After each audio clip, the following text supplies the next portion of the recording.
Hello everyone and welcome to another monthly tournament game played by me.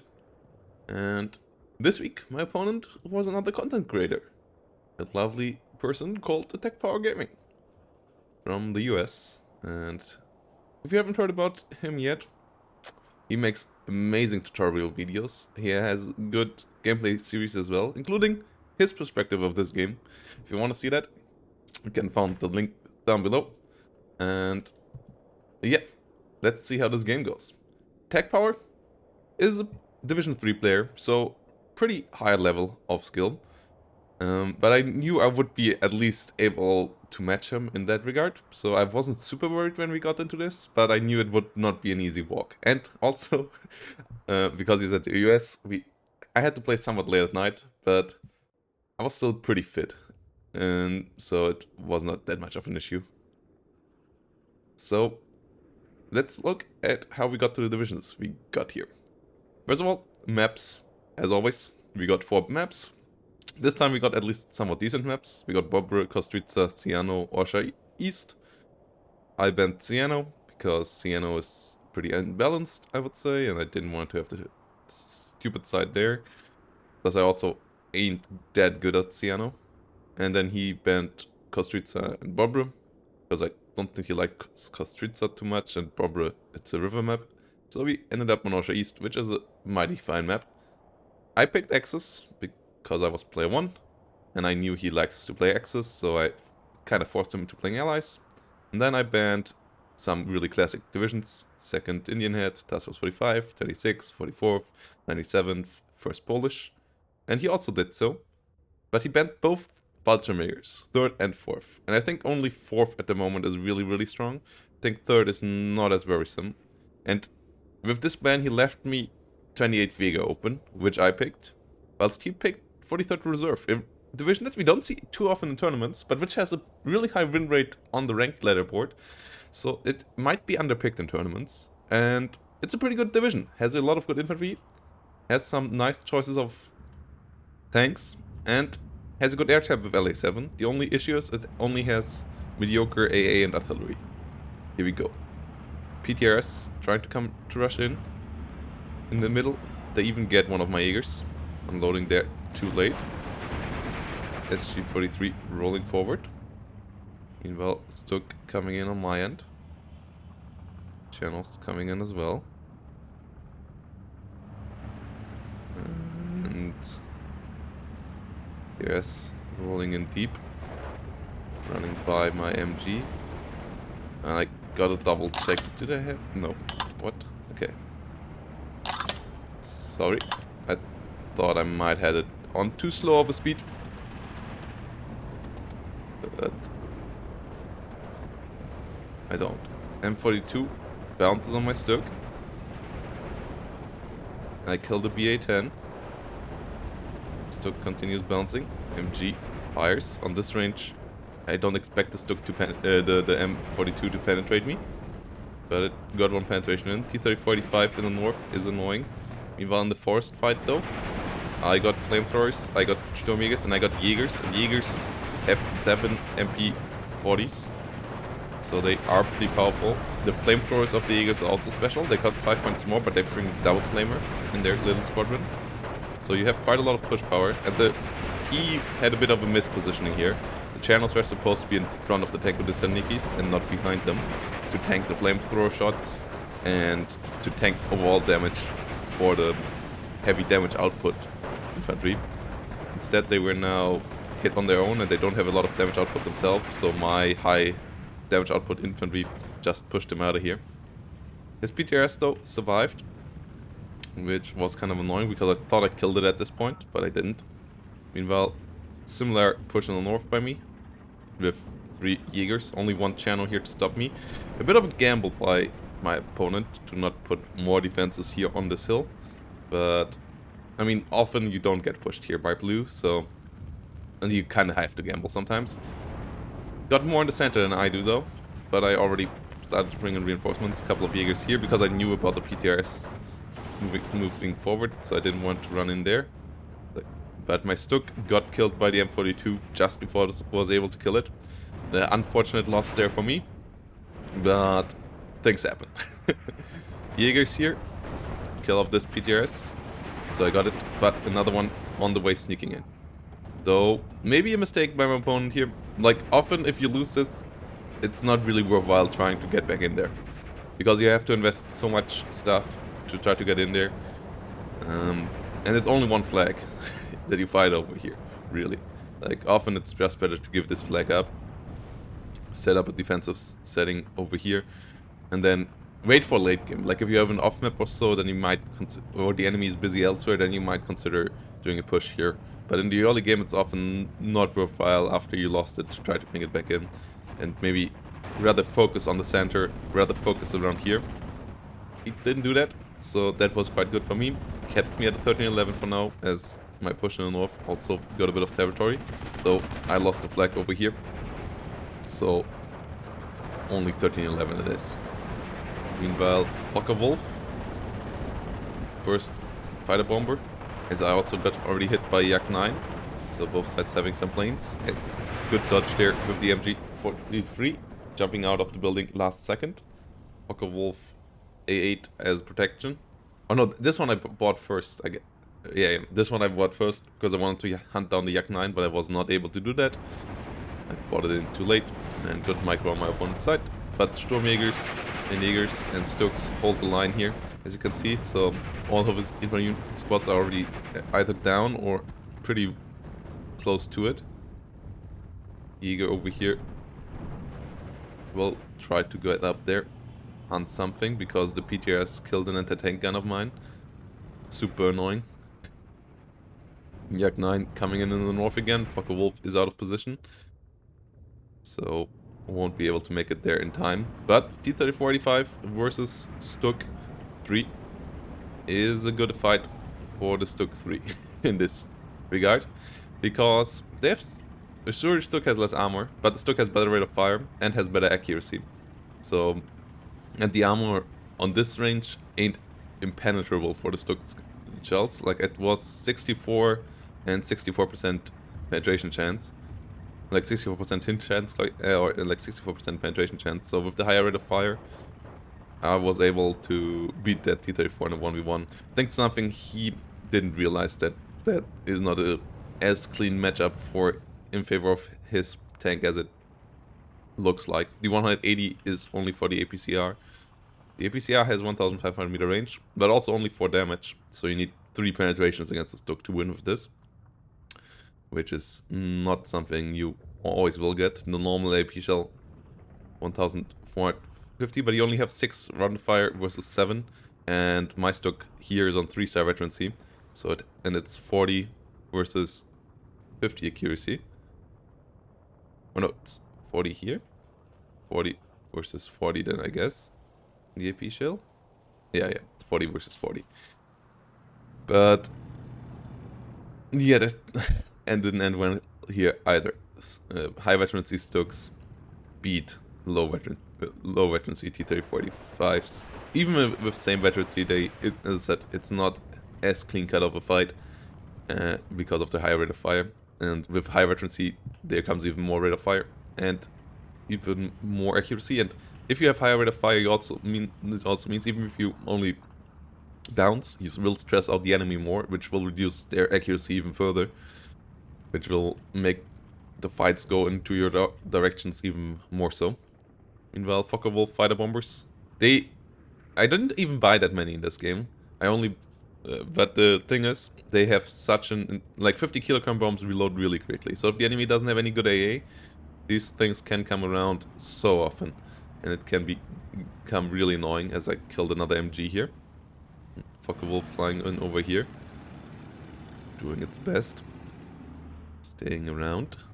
Gebirgsgeschütz tries to hit stuff in the center.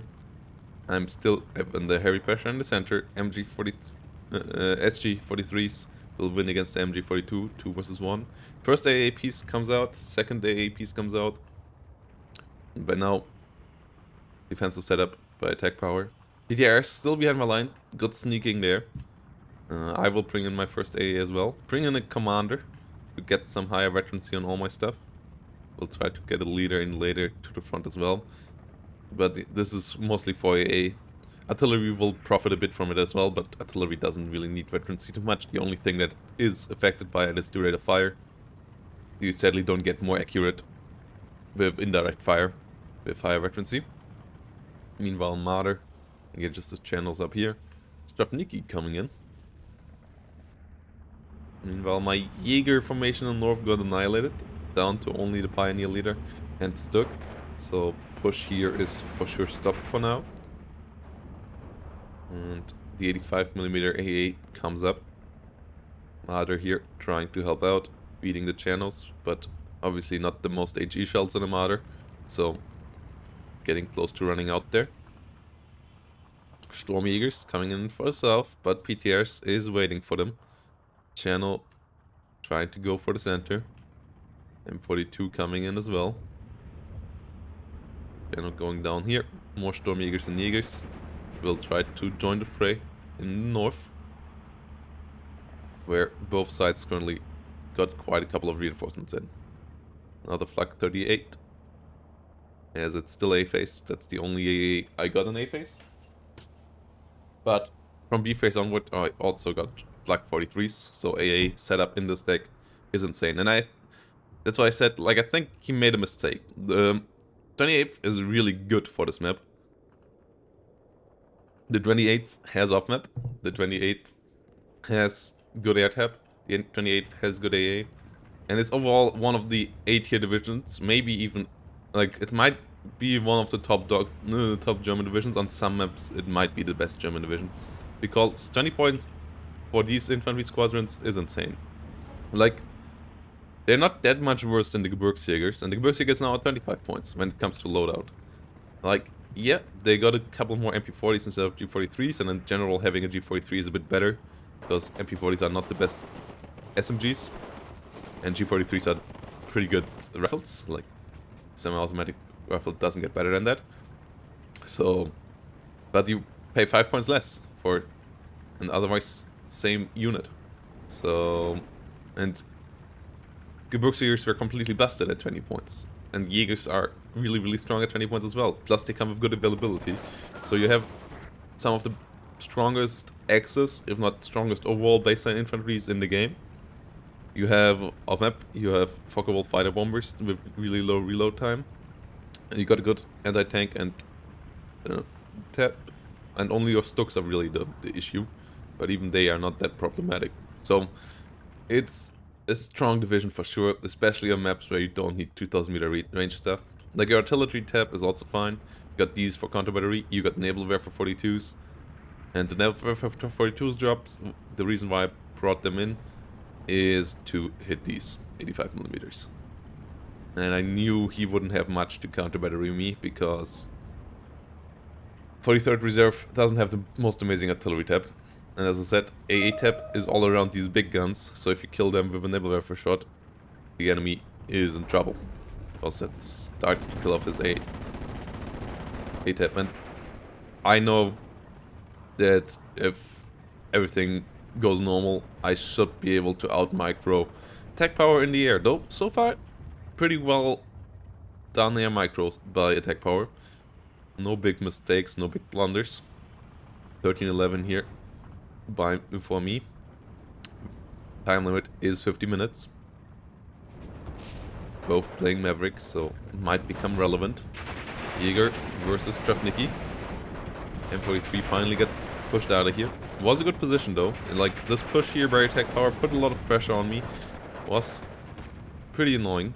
Meanwhile, Strafniki offensive, one of the special units of this division coming in. The auto Strafniki, 30 point, 15-man CQC squadron. Really powerful obviously in the forest. If you don't have any TNTs or flamethrowers to throw at them, your unit most likely will lose, as these SMGs also ain't that bad. Strafniki officer with Fanatical, and also a pretty powerful unit. One of the reasons why this division has such high win rate. Focke-Wulf A8 gets pushed back. Channels on the fire here. Sturmjägers and Jägers pushing in. Channels will get pushed out of here. Will surrender. Sturmjäger trying to hit the PTRS. M42 trying to hit down the road. And the 12-12 is established. Naval Warfare 42 will try to hit the 85mm. Shots coming in. Down here, air bombardment. This is the way how you get into this forest. Good idea for sure. Though, either too early, because these units ain't there yet, or too late, because these units got still caught out in the open. But my Stuk went down, my infantry is quite heavily decimated. With a bit better timing, this could have easily worked out, and just, like, if he would have bombed me right now, and then these units would have just arrived, I would have been in a lot of trouble. This way I still can bring in reinforcements. My first reinforcement is the Flak 43, maybe not what I really needed at this moment there. Sub-heavy rocks though under heavy fire by the Sturmjäger. Sturmjäger is not super cost efficient, but still pretty powerful when it comes to damage output. 30-point units, and as you have a really cost efficient Jäger, you're fine mixing in some Sturmjägers for the damage output on the mid-ranges. Like, yeah, baseline is by Jägers, and then Sturmjägers mix them in a bit for a bit more extra DPS on the medium ranges. They can help holding light forests pretty well with the MG42 plus MP44s. But there are better MP44 units out there than the Sturmjägers. Flak 43 now with 3-star veterancy. AA setup over here. A bit too close to the hill, so it doesn't have great line of sight. And 2 naval warfare batteries on hunt for AA pieces now. First one already went down. Last rocket of the barrage did kill it off. Something that ATKPWR was pretty angry about. But naval warfare usually always get the kill when they are like this close to an A piece. They have pretty good spread usually to secure that, and obviously high damage on their rockets.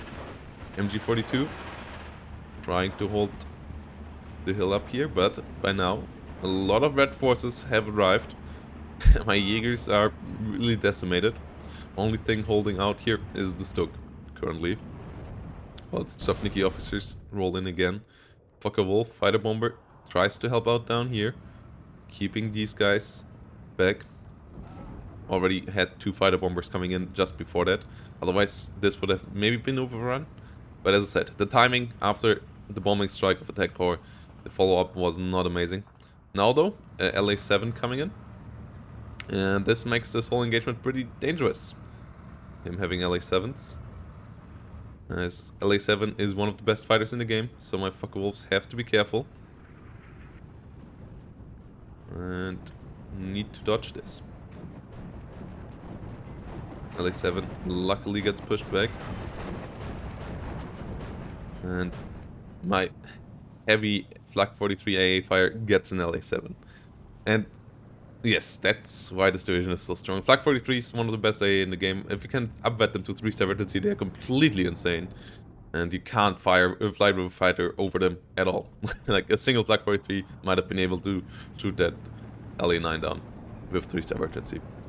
It's just that level of powerful. So you gotta be real careful with your fighters around this. And you have to catch the Focke-Wulfs, right? So, but usually Focke-Wulfs are pretty fast as well, so you kind of have to chase them, but these Flak 43s don't allow for it, and as 43rd Reserve Army doesn't have the artillery to stop it, my air engagements most likely will go pretty well from here on out. Finally, a Stuk kills the M42 that killed my other Stuk earlier, and I now set up for a big push in the center. Jägers and Sturmjägers coming in. A off-map already ready.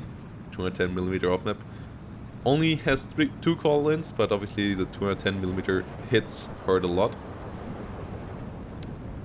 Naval warfare here still ready. Naval warfare up here, now targeting the AA piece. What? PTRS and co get annoyed by the 75mm. And 7 infantry squads are on the way here in B-phase. Push down in here in the south. Stuk holding the line versus 2 T-34s. Those were only 75 frontal armor. Gets the kill there. 75 frontal armor versus 135mm penetration means every shot is a penetration, whilst the 100 versus the 90, especially as the drop-off rate of T-34s is pretty harsh, they can struggle against Stooks quite a bit. So Stooks really good T-34 killers, both against the 1943 and 85mm and against the 76mm, especially ones with only 75mm frontal armor. First off map is called in. Sys 3 will come up here. My infantry now should start moving forward. Isle 4 trying to come in here. Focke-Wulf in hunt mode. Naval Warfare got the AA piece. Off map is on the ground. And Focke-Wulf will not hunt it down. Another 85mm coming up. Another 85mm has been found in the south. IG-33 tried to come up here. But Sturmjägers will move forward as well. And now my infantry is rushing in there. As the off-map barrage is ending. So there were a couple of tank Nikis, which was a bit annoying. But now with the firepower of the Jägers, especially as some of them are 3-star veterans, thanks to the Jäger Führer over here, tank Nikis just get molded. And I get another flag. Still losing the flag in the north though. And the position in the north looks rough. A lot of planes coming in here, trying to bomb me. Sturmjägers going down. Jägers going down. Jägers going down. Yak 9B getting my Stug. Focke-Wulf on the hunt though. And another Focke-Wulf on the hunt. Trying to make it bloody for my opponent. And 2 of his planes will bite the dust. Which makes it a somewhat even trade. So, yeah, first I was a bit annoyed, but after I got the kills, I realized it wasn't too bad. Using 3 infantry squadrons and a Stug for killing off 2 planes. Like, as I said, it's an even trade, not amazing, but meanwhile here, my Stug only got penetrated once by the 2 T-34s, but it's a 2-star veterancy Stug. And the range is still decent-ish, it's not too close, so that the penetration chances of the T-34s ain't super duper high. And the Stug gets the kill. Sturmjägers hold the line versus Saperis. The MG43 really helping out there. MG44. Meanwhile, Naval Warfare from a bit too far off. This time the spread is quite big, so not all the rockets will land close enough. So the 85mm will survive. Sturmjägers versus Saperi rocks. 2 DPs here. And deep forest versus light forest cover. So the Saperi rocks did trade somewhat well there. But obviously they will trade even better in the forest due to the flamethrower. So Sturmjägers get into another just slightly over 100 meter engagement here though. That's like 105, 106 meters or so. Which was a bit unlucky there for the Saperi rocks of attack power. Which got surrendered, especially as they started moving in the end to try to get closer, which made them receive more damage, which made them get stunned down. Focke-Wulf fighter bomber in the north, as the AA here got annihilated. Next AA piece is there. Stug is back out, trying to hold the ridge here. As the infantry tries to get into position where they can hold it as well. 14-10, 22 minutes in, and I felt pretty comfortable at this point.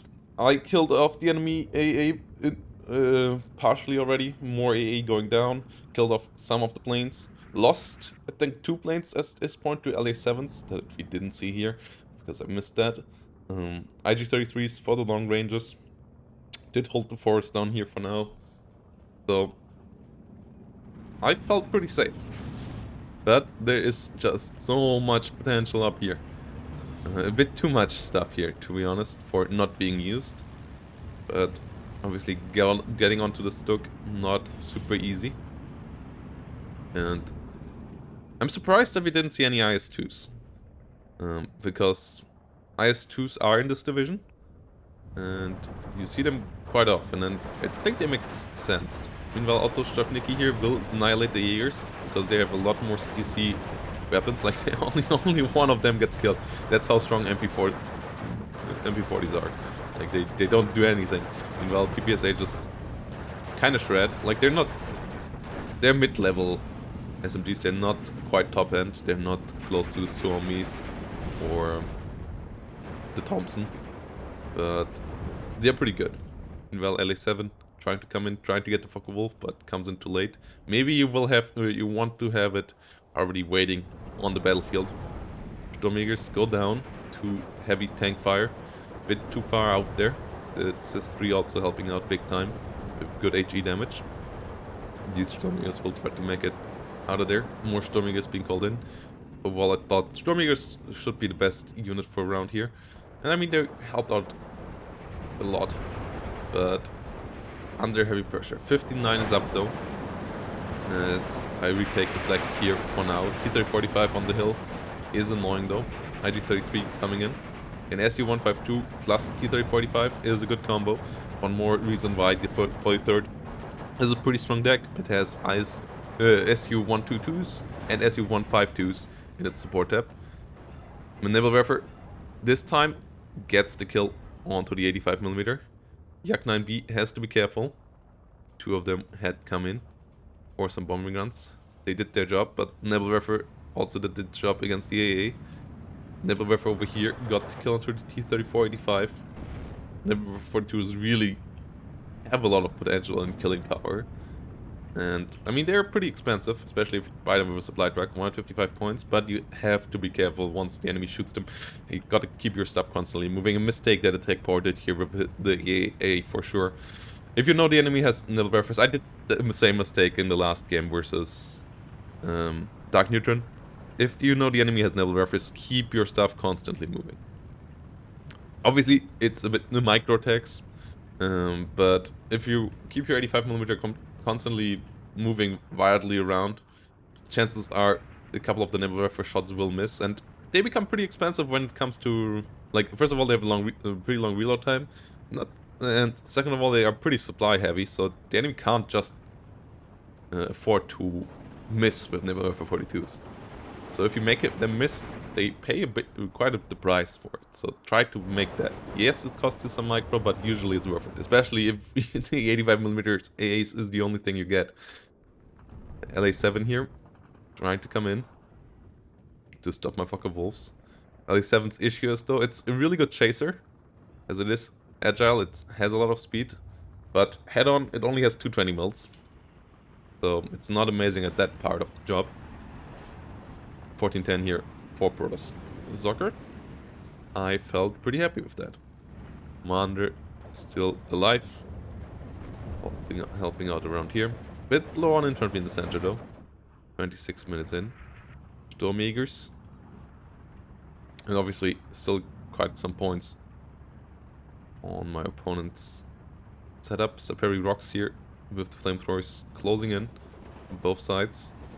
They'll hit the Sturmjägers hard. We'll get the surrender. Otto Stafnicki moving forward. More Sturmjägers coming in. 1410 on the clock. Focke-Wulf bomber hits the tank of the Sanikis. Will allow the 59. 9 minutes on the clock now for attack power. But as I said, I felt pretty comfortable at this point. Though the north was still a bit of an issue, but that's what I got the IG-33s for. Tried to stop that. Yak-9 and IL-4 will try to come in. Try to hit some stuff. But Flak 43s are at least stopping the Yak-9 from dropping its bombs. Was close, but did the job. IL-4 coming in as well. T-3485 and KV-1 coming in here. Ooh. Try to kill off the Stuk. Meanwhile, this one Stuk in the north did so much stopping power. Like, at some stages I had like one infantry squad there, whilst the tank power had like 10. And the only thing that stopped him was the Stuk, which maybe was also a bit of an, like, overvaluing of the Stuk, which by now, as you can see, is out of HE shells and nearly out of MG power, so you could have just maybe run it over and let it run out of stuff, out of shells, and then beat it that way. But I also always kept an eye on it. I microed it back versus a couple of infantry charges on top of it, so quite happy that it survived this long. Did help out a lot. 13-11 it is. I have a somewhat sizable advantage now. It's 22 minutes till time limit. So didn't felt pressure to go for an 59 with how the board played out so far. And rather wanted to take it slow, but as I said, still, this obviously is quite powerful. And there were still air power left. The Nebelwerfer still also had to do some jobs against some AA pieces. So as of now, it's down to 1 in the center. Yak 9B tried to come in the other way, but there's a lot of AA around.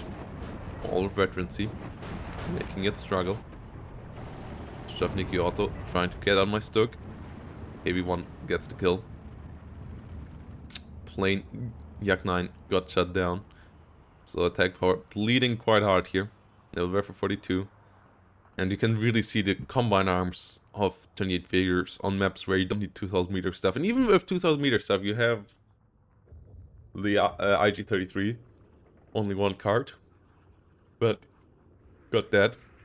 You don't get any 2000 meter AT, like either on your tanks or on your AT guns. No PAK-43 sadly.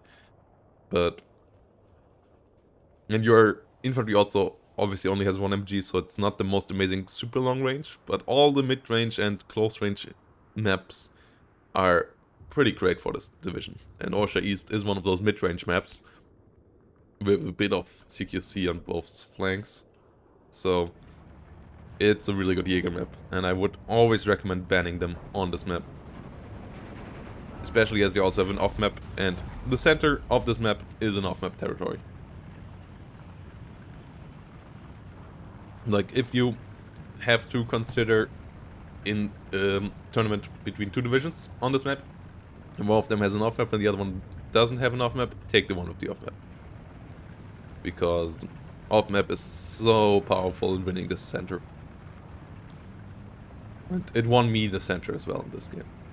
Like, before the off-map, it was pretty even, or actually maybe favored for attack power.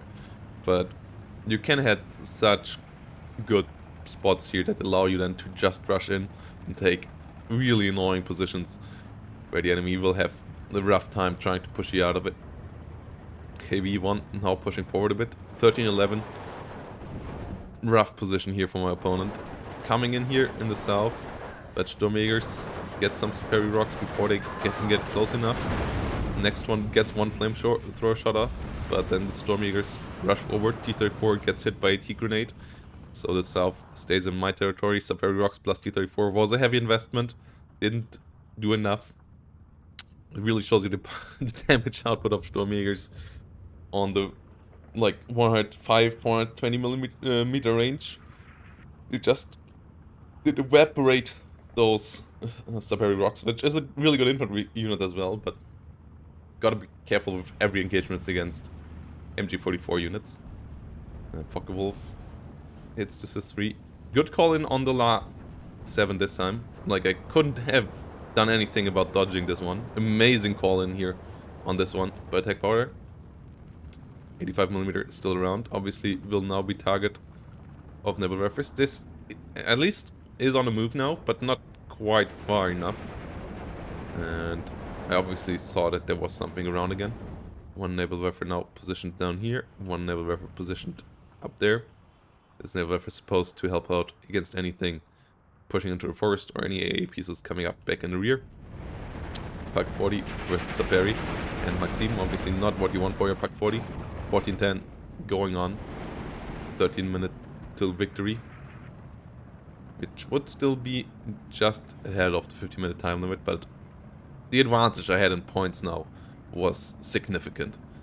So, and the advantage I had on the board also, I would say, is quite sizable as well, but not fully stabilized enough. With the PAK-40 getting pushed back, Stuk finally falling up here, only IG-33 is really holding here. So maybe with a suicide charge, 3 flags could be captured up here, but obviously easier said than done. And meanwhile, Nebelwerfers being Nebelwerfers, trying to hit the old position of the 85mm, and you can see moving it helped out here.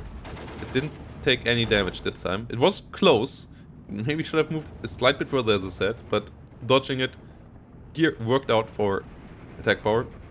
Just it's a bit too late for the other 85mm, and this might be the last one he has on the deck, as he brought some out in A, and I think you get 2 cards, so that's 6, and I might have killed 5 already at this stage, so quite annoying, obviously, for my opponent. An off-map plane coming in, supported by a Fokker Wolf to try to protect it from any LA7 interventions.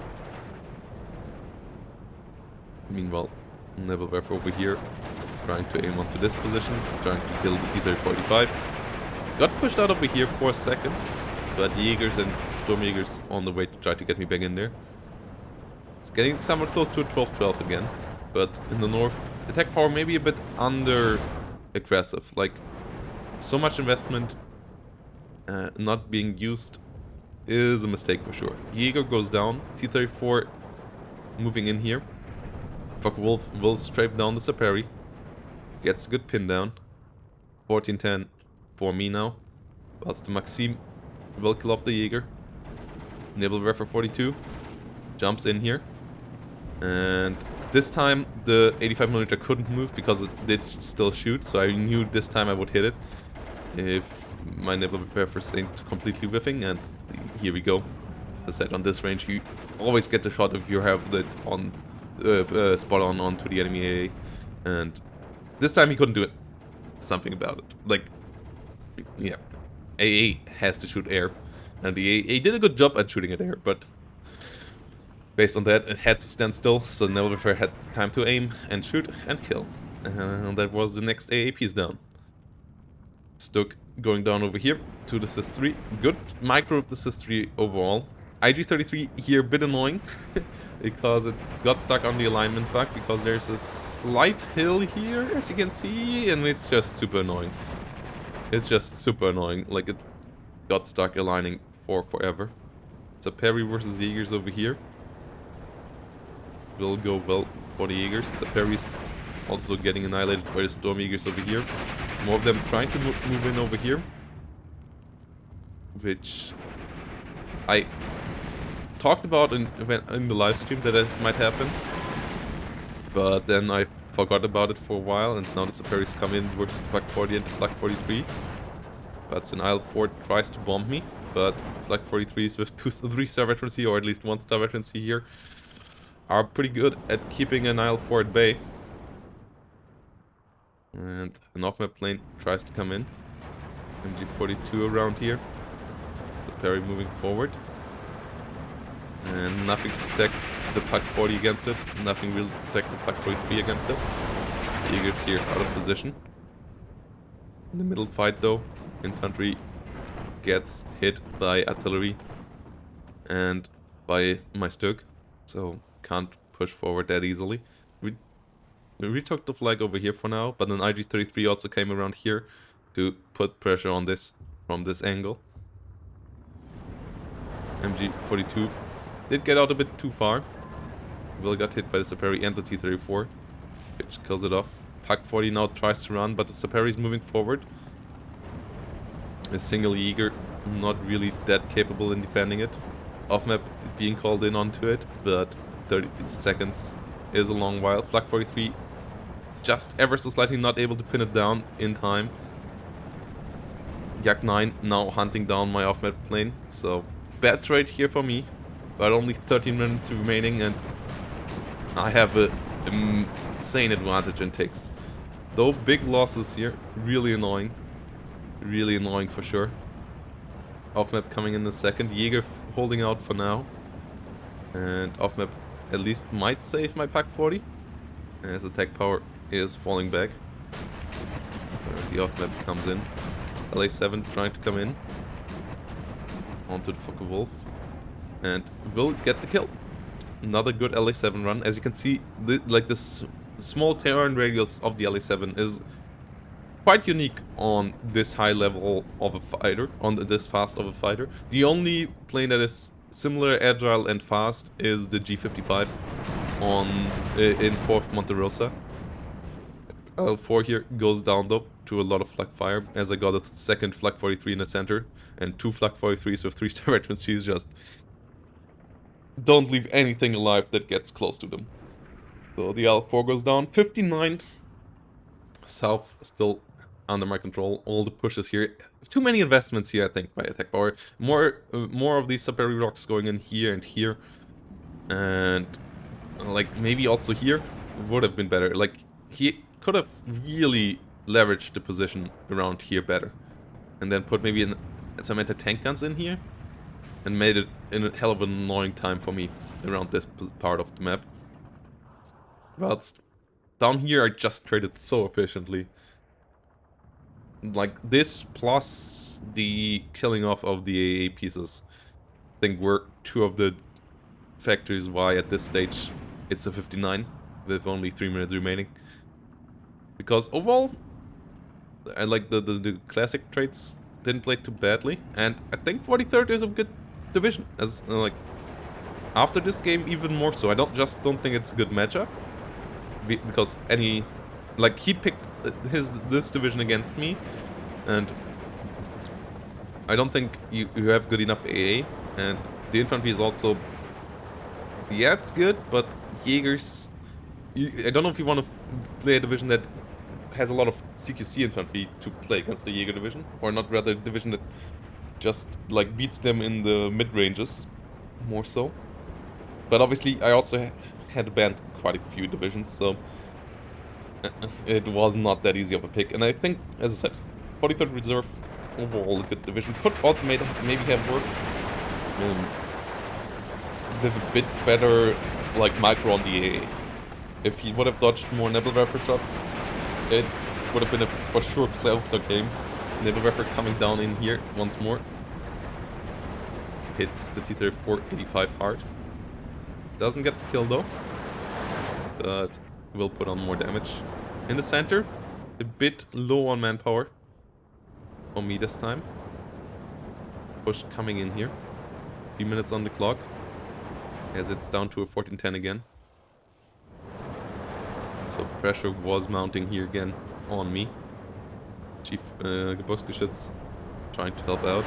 IG-33 up on the hill in the north, doing a really good job. Yak-9 trying to come in. Will get its bombs off. I fell back though, so only 4 damage. And Focke-Wulf is on the hunt for it. IG-33 over here also decimates the Maxims.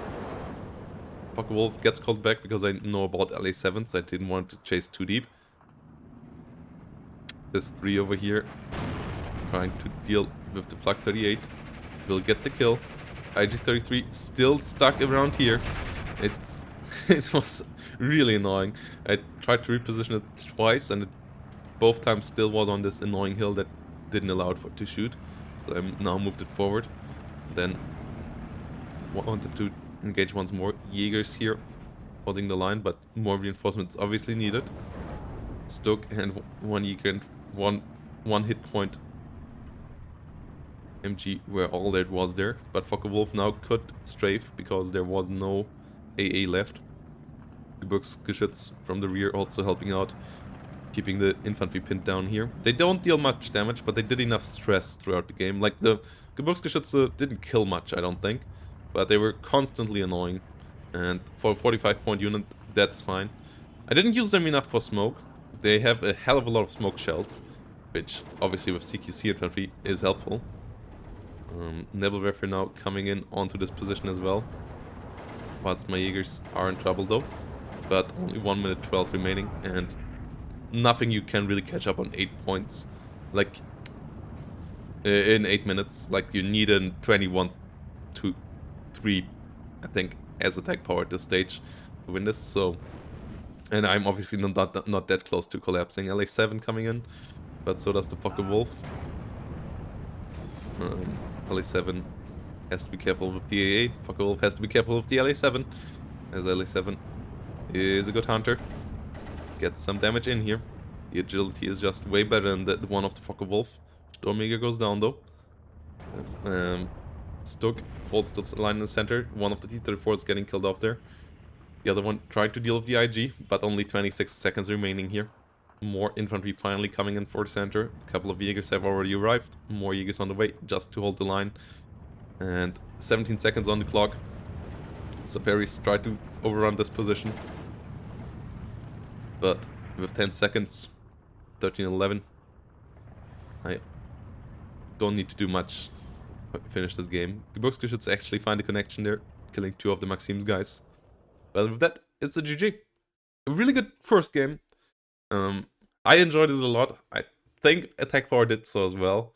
Though obviously losing is never as much fun as winning in this game.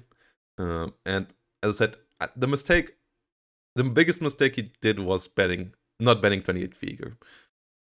Like, I think the pick and ban phase was good in general. Like, 5 out of the 6 bans I most likely would have done as well on this map. But third Fallschirmjäger one, I would have changed out against 28th. Because, or like have banned 28th and then don't ban 5th Gebirgsjäger, for example, at the moment. I don't think 5th Gebirgsjäger is better than 28th Jäger on this map. And so, yeah. I got a good division, and I played it pretty well. Though the LA7 micro was pretty good. As I said, the only thing that ATKPWR has to do better is, first of all, not trying to take back this forest in the south. Like, that's something that too many of us still do. I do it sometimes as well, when I lose there, and I think like, okay, but I can take it back. But if the enemy's position when he got the forest in your position against it, it's just such a night and day difference. The defender's advantage there is huge. And yeah, the AA needs to be microed against the Nebelwerfers, especially as you only have so few AA pieces. You really need to be so careful with them and babysit them hardcore. But I hope you enjoyed the game. Kill-wise, I don't think anything was super special. The Yak-9s did their job, for sure. Like, the airplay out of ATKPWR was pretty good, as you can see. LA7 getting 2 kills. LA7 getting 2 kills. So, really good micro there with the airplanes. Just the AA not quite good enough, and my AA did its job as well. Focke-Wulf did their job as well. Getting his Yak-9 bombers. And the Nebelwerfers were just dirty. This one killed 3 AA pieces. Yeah, off-map didn't do much, but allowed me to get the position. So that was good. The other Nebelwerfer got 1, so 4 of his AA pieces getting killed by those.